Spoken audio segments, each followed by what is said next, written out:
Even though you're damaged, you still have value. A popular speaker started a seminar by holding up a $20 bill. A crowd of 200 had gathered to hear him speak. He asked, "Who would like this $20 bill?" 200 hands went up. He said, "I will give this $20 to one of you, but first, let me do this." So he crumpled the bill up. He then asked, "Who still wants it?" All 200 hands were still raised.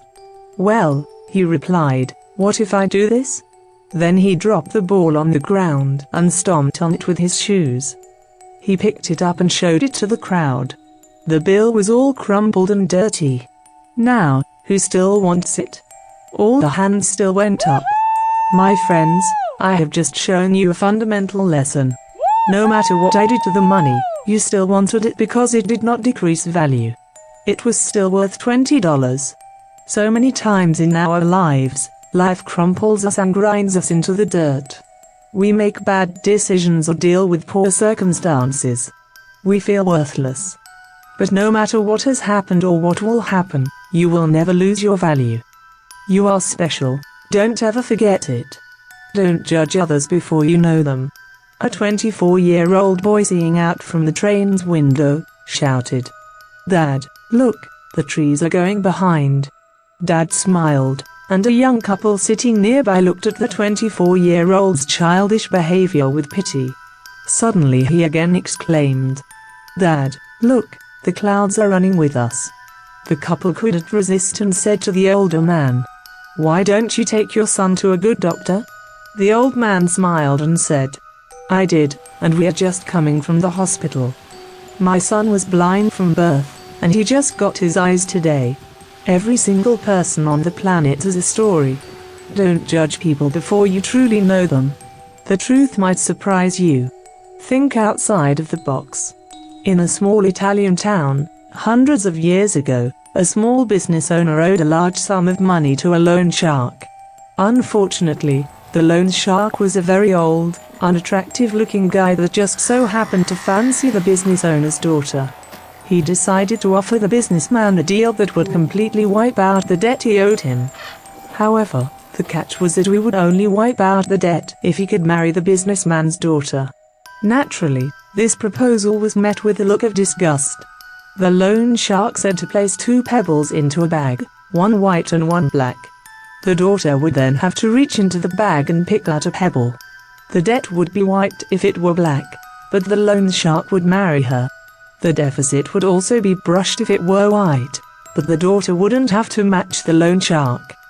Standing on a pebble-strewn path in the businessman's garden, the loan shark bent over and picked up 2 pebbles. While he was picking them up, the daughter noticed that he'd picked up 2 black stones and placed them both into the bag. He then asked the daughter to reach into the bag and pick one. The daughter naturally had 3 choices as to what she could have done. Refuse to pick a pebble from the bag, take both stones out of the bag and expose the loan shark for cheating, pick a rock from the pack, fully knowing it was black, and sacrifice herself for her father's freedom. She drew out a pebble from the bag and, before looking at it, accidentally dropped it into the midst of the other rocks. She said to the loan shark, "Oh, how clumsy of me. Never mind, if you look into the bag for the one that is left, you will be able to tell which pebble I picked. The pebble left in the bag is black," and seeing as the loan shark didn't want to be exposed, he had to play along as if the stone the daughter dropped was white and clear her father's debt. Enjoy the moment. After spending nearly every waking minute with Angel for 8 straight days, I knew that I had to tell her just one thing. So late at night, just before she fell asleep, I whispered it in her ear. She smiled, the kind of smile that makes me smile back, and she said, "When I'm 75, and I think about my life, and what it was like to be young, I hope that I can remember this very moment." A few seconds later, she closed her eyes and fell asleep. The room was peaceful, almost silent. All I could hear was the soft purr of her breathing. I stayed awake thinking about the time we'd spent together and all the choices in our lives that made this moment possible. And at some point, I realized that it didn't matter what we'd done or where we'd gone. Nor did the future hold any significance. All that mattered was the serenity of the moment. Just being with her and breathing with her. Stop chasing happiness. An old man lived in the village. The whole town was tired of him. He was always gloomy, constantly complained, and was always in a bad mood.